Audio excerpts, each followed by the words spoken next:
المجلس الأعلى للقضاء. يا جماعة،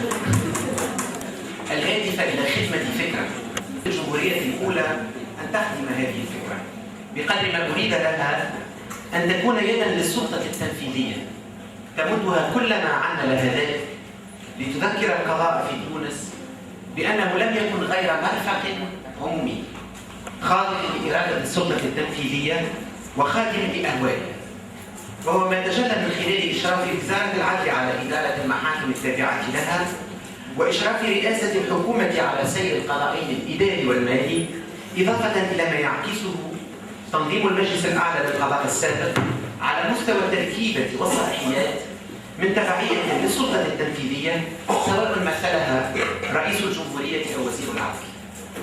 وكنا في مقال نشر سنة 2010 قد تعرضنا إلى عناد تنظيم القضاء في تونس ومدى تدخل السلطة التنفيذية وتحكمها فيه من خلال ملاحظات سقناها على هامش الفصل الرابع من دستور 1959. وجاء دستور الجمهورية الثانية انتصارا لمشروع مفارق تماما لما روح فيه السلطة القضائية طيلة عقود، وتحقيقا كما جاء في شرح أسباب مشروع القانون المتعلق بالمجلس الأعلى للقضاء تحقيقا لمطلب وطني ارتفعت به أصوات النخبة والمجتمع المدني، فكرس ضمن بابه الخامس مقاربة القضاء السلطة القائمة على تمتيع الجهاز القضائي بالاستقلالية عن السلطتين التشريعية والتنفيذية دون إغفال تركيز آليات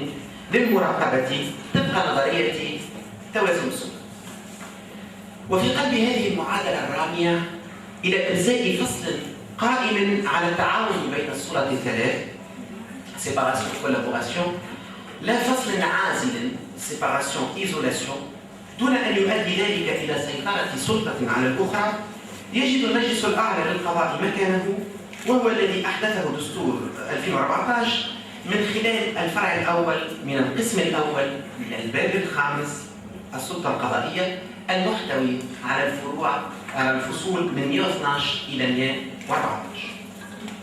وتطبيقا لمقتضيات هذه الفصول وللفصل 148 خامسا من الدستور الذي ينص على ضرورة إنشاء المجلس الأعلى للقضاء في أجل أقصى 6 أشهر من تاريخ الانتخابات التشريعية، وقع إعداد مشروع قانون المجلس الأعلى للقضاء. وبغض النظر عما أثره هذا المشروع من جدل، فمن الثابت أنه يحتوي على جملة من المقومات التي من شأنها أن تدعم استقلالية القضاء في تونس، وهو ما سنتبينه من خلال التعرض إلى تركيبة هذا المجلس قبل التعرض والتوقف عند ممارسته لمهامه. أولاً، استقلالية المجلس الأعلى للقضاء من حيث التركيب. شهدت تركيبة المجلس الأعلى للقضاء تطوراً في ظل الجمهورية الثانية من شأنه دعم استقلالية السلطة القضائية وإبعادها عن التوجيه السياسي. فالمجلس الأعلى للقضاء كما يبدو من خلال مشروع قانونه الحالي لا يكاد يمت بأي صلة إلى ذاك الذي عرفته تونس في ظل الجمهورية الأولى، إذ تحول من مجلس للقضاة إلى مجلس للقضاء، ومن مجلس يسيره الجهاز التنفيذي إلى مجلس يسير نفسه، من مجلس للقضاة إذن إلى مجلس للقضاء. في ظل الجمهورية الأولى كان المجلس الأعلى للقضاء متكونا من 9 أعضاء معينين و4 منتخبين من بين القضاة جميعهم من القرى، وكانت تركيبته موحدة بشكل يجعله مجلس القضاء العدلي فحسب. أما التركيبة الحالية فقد وقع تصورها بشكل يمر بها من التركيبة الموحدة إلى التركيبة المتعددة، مما يجعله مجلسا لمختلف أنواع القضاء، ويخرج به من التركيبة القضائية الصرفة إلى التركيبة المنفتحة، بما يسوغ معه القول إنه مجلس لمختلف المتدخلين في الشأن القضائي. فهو مجلس لمختلف أنواع القضاء، إذ ينص الفصل 112 من الدستور أن المجلس الأعلى للقضاء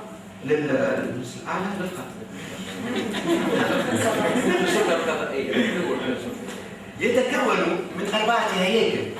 هي مجلس القضاء العادي، ومجلس القضاء الإداري، ومجلس القضاء المالي، والجلسة العامة للمجالس القضائية الثلاثة، وهو ما يكرسه على مستوى مشروع قانون المجلس الفصل 13. وعليه فقد أضحى المجلس الأعلى للقضاء مجلسا لمختلف أنواع القضاء تراعى خصوصية كل قضاء ضمنه من خلال المجالس القضائية الثلاثة، وتكرس وحدة السلطة القضائية من خلال الجلسة العامة التي تتركب من 30 قاضيا يمثل كل 10 قضاة منهم أحد المجالس الثلاثة، ومن 15 عضوا من المستقلين من غير القضاة، يتولى كل مجلس اختيار ممثليه ضمنه طبق أحكام النظام الداخلي للمجلس الأعلى للقضاء. قد يكون العدد كثيرا، وبالرغم من تنفيذه لمختلف أنواع القضاء المالي والإداري والعدلي، فإن المجلس من الجدير بنا الملاحظة أقصى تماما من تركيبته نوعا من أنواع القضاء هو القضاء العسكري. ولعل ذلك راجع إلى تصور الدستور أيضا التونسي إلى هذه المؤسسة، مؤسسة القضاء العسكري، غير أنه في مقابل ذلك شهد انفتاحا ملحوظا في تركيبته جعلته مجلسا لمختلف المتدخلين في الشأن القضائي. إذ كرس الفصل 112 تركيبة منفتحة للمجلس الأعلى للقضاء، جعلته لا يقتصر على القضاة بل يمتد إلى مختلف مكونات المشهد القضائي، وهو ما يسميه مشروع القانون الشخصيات المستقلة من ذوي الاختصاص، وعددهم 9 بالنسبة إلى المجلس القضاء العدلي، و7 بالنسبة إلى مجلس القضاء الإداري، ونفس العدد بالنسبة إلى مجلس القضاء المالي، أي بنسبة الثلث في كل مجلس، وهي النسبة التي تحافظ عليها الجلسة العامة للمجلس الأعلى للقضاء المتكونة من 30 قاضيا و15 عضوا من المستقلين من غير القضاء. وبتدريس هذه التركيبة المنفتحة يحظى المشرع التونسي حظو التجارب المقارنة التي تتركب فيها المجالس القضائية من صنفين من الأعضاء، القضاة من ناحية والأعضاء المستقلون من ناحية أخرى، كما هو الحال في إسبانيا مثلا. وهو ما يؤكده شرح أسباب القانون، مشروع القانون، حين ينص على أن أغلبية التجارب اعتمدت تركيبة المجالس العليا القضائية معتدلة من حيث العدد لا تتجاوز 20 عضوا، بعدين يعمل العكس في القانون، وذلك على أساس قاعدة المزج بين القضاة وغيرهم، ما عدا التجربة الهولندية التي تقتصر تركيبة المجلس القضاء فيها على القضاة فحسب. كما اعتمدت تلك التجارب، جميع التجارب المقارنة، قاعدة أن يفوق عدد الأعضاء من القضاة عدد غيرهم من غير القضاة في تركيبة هذه المجالس، ما عدا التجربة البرتغالية التي على 18 قاضي القضاة يمثلون فقط 7 قضاة. ولأن ظهر الإشكال أثناء الصياغة حول مفهوم شرط الاستقلالية وكيفية تعيين الأعضاء المستقلين، وانتهت اللجنة إلى القول بأن المستقل هو ذاك الذي لا ينتمي إلى أي حزب سياسي مع ضرورة توفر شروط الحياد والنزاهة والكفاءة، وحصرت اللجنة نفسها المستقلين في المحامين والجامعيين، وعرفت الاختصاص باعتباره الاختصاص في المجال القانوني والجبائي أو المالي أو المحاسبي وفق ما تقتضيه تركيبة المجالس القضائية المعنية. فقد كانت هذه المسألة إحدى أهم المسائل التي أدت إلى اندلاع الجدل حول المجلس بمجرد تقديم مشروع القانون، حيث اعتبر المحامون أنهم المعنيون الوحيدون بهذا الصنف، صنف المستقلين، وأعلنوا عدم رضاهم غير هذا التصور بديلا، وهو ما جعل القضاة أيضا يعارضون ذلك بحدة، قبل أن تنضم إليهم هياكل عديدة من مساعدة القضاة داعية القضاء داعية إلى تمثيلها ضمن تركيبة الهيئة والمجلس الأعلى للقضاة كالعضو المنفذين والمراقبين العموميين والخبراء الذين يدعون في جلهم إلى الاستفادة في هذا المجال من تجارب كالتجربة البلجيكية والهولندية والإيرلندية والدنماركية، حيث لا يتمثل المستقلين المحامون بصفة حصرية. ولن اعتبرنا أن الحل هو أنه لن نكتفي بالقول بتوسيع هذه الدائرة إلى جميع المتدخلين في الشأن القضائي، ولكن ضرورة الأخذ بما أن هذه المسألة قد وقع ترحيلها إلى مجلس نواب الشعب، الأخذ بمبدأ أن لا يقتصر المجلس الأعلى للقضاء في تركيبته على القضاة، بل يجب أن يمتد إلى عدد معقول من المتدخلين في الميدان القضائي، وهو ما يؤمن رقابة داخلية على أعماله ويكرس انفتاحه نظرا إلى تحوله من مجلس يسيره الجهاز التنفيذي إلى مجلس يسير نفسه. كيف تحول المجلس الأعلى للقضاء إلى مجلس يسير نفسه؟ تدل على هذا جملة من المؤشرات، لعل أهمها التحول من الحضور الطاغي للسلطة التنفيذية إلى انحسار دورها، ثم التحول من التركيبة القائمة على التعيين إلى التركيبة القائمة على الانتخاب، والتحول من مهام الأعضاء القابلة للتجديد إلى المهام غير القابلة للتجديد. التحول من الحضور الطاغي للسلطة التنفيذية أقصى مشروع القانون الحالي من تركيبة المجلس الأعلى للقضاء ممثلي السلطة التنفيذية، الذين لا نجدهم إلا ضمن اللجنة الوطنية الخاصة بالإشراف على العملية الانتخابية بالنسبة للأعضاء المنتخبين من القضاة، أو ما يسمى ما يمكن أن نسميه بلجنة الفصل 21 من مشروع القانون، التي تحتوي إضافة إلى القضاة الثلاثة المعينين بصفتهم رئيس الهيئة العليا المستقلة للانتخابات، مديري وعمداء أهم المدارس والمراكز والكليات ذات العلاقة بالاختصاص القضائي، وممثلا عن مجلس نواب الشعب، ممثلا عن رئاسة الحكومة، وممثلا عن رئاسة الجمهورية. أما التحول في التركيبة من التعيين إلى الانتخاب، فقد تحول المجلس الأعلى للقضاء إلى هيكل قائم أساسا على الانتخاب، وهو ما يبرز من خلال مجالسه القضائية الثلاثة التي تتكون من عدد ضئيل من القضاة المعينين وعدد هام من القضاة المنتخبين، إضافة إلى الشخصيات المستقلة، بما يجعلها تركيبة قائمة على الانتخاب، وهو الشيء الذي يكرسه مشروع القانون أيضا من خلال العديد من المقتضيات التي تهم عملية الانتخاب. إضافة إلى ذلك، في ظل النظام القديم العديد يعرف أن منشور وزير العدل المؤرخ سنة 1973 كان يقتضي أن مهام أعضاء المجلس الأعلى للقضاء قابلة للتجديد، وهو ما من شأنه أن يخلق حالة من عدم الاستقلالية نتيجة الرغبة الشخصية لأعضائه لتجديد مهامهم في ظل نظام قائم على التعيين. أما وقد تغير الوضع، فقد أضحت تركيبة المجلس الأعلى قائمة على الانتخاب، وسعى المشرع إلى إضفاء المزيد من الاستقلالية على أعضائه عندما كرس قاعدة مباشرة أعضاء المجلس لمهامهم لفترة واحدة مدتها 6 سنوات غير قابلة للتجديد. استقلالية المجلس الأعلى للقضاء من حيث ممارسته لمهامه. تقوم ممارسة المجلس الأعلى للقضاء على أساس لمهامه على أساس الاستقلالية، وتتجلى هذه الاستقلالية في تنظيمه الإداري والمالي من ناحية، وفي حصرية اختصاصه بتنظيم السلطة القضائية من ناحية أخرى.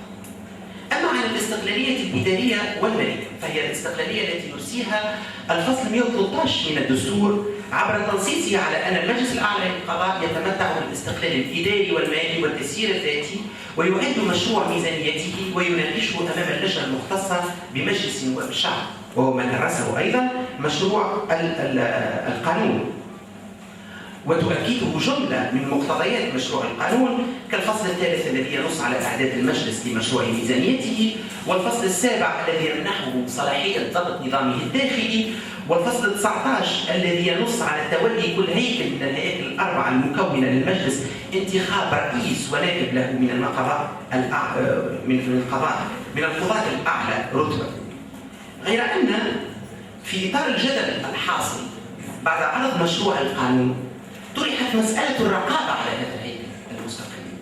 بما يتوجب معه التأكيد على أن الرقابة على الأعمال الإدارية والمالية قد وقع تكريسها من قبل مشروع القانون، إضافة إلى الرقابة على الأعضاء المكونين للمجلس أنفسهم. وهو ما يبرز من خلال مثلا تنصيص الفصل الثالث على أن مشروع ميزانية المجلس تقع مناقشته أمام مجلس النواب قبل اعتماده، وأنه يخضع إلى رقابة لاحقة من قبل محكمة المحاسبة. أما النظام الداخلي للمجلس فإنه يضبط بعد استشارة المحكمة الإدارية، وتقع المصادقة عليه في جلسة عامة بأغلبية الثلثين. إضافة إلى ذلك ينص الفصل الثامن من المشروع على أن المجلس يعد تقريرا سنويا يعرض على رئيس الجمهورية ورئيس مجلس النواب ورئيس الحكومة وينشر للعموم. أما مضمون الاستقلالية الإدارية والمالية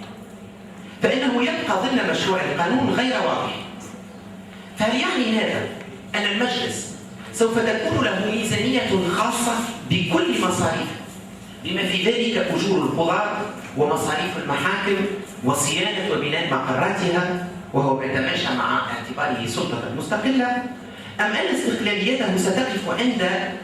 ممارسته لصلاحياته الخاصة به كهيكل فقط؟ يسكت مشروع القانون عن الإجابة على هذا السؤال، وهو ما يرحل أيضا الحسم بشأنه إلى المجلس التشريعي، مع الإشارة إلى أن وزارة العدل من خلال ممثلها الأستاذ محمد صالح بن عيسى والوزير محمد صالح بن عيسى تقترح في هذا الصدد اعتماد الحل الوسط المتمثل في إسناد التصرف في مصاريف المحاكم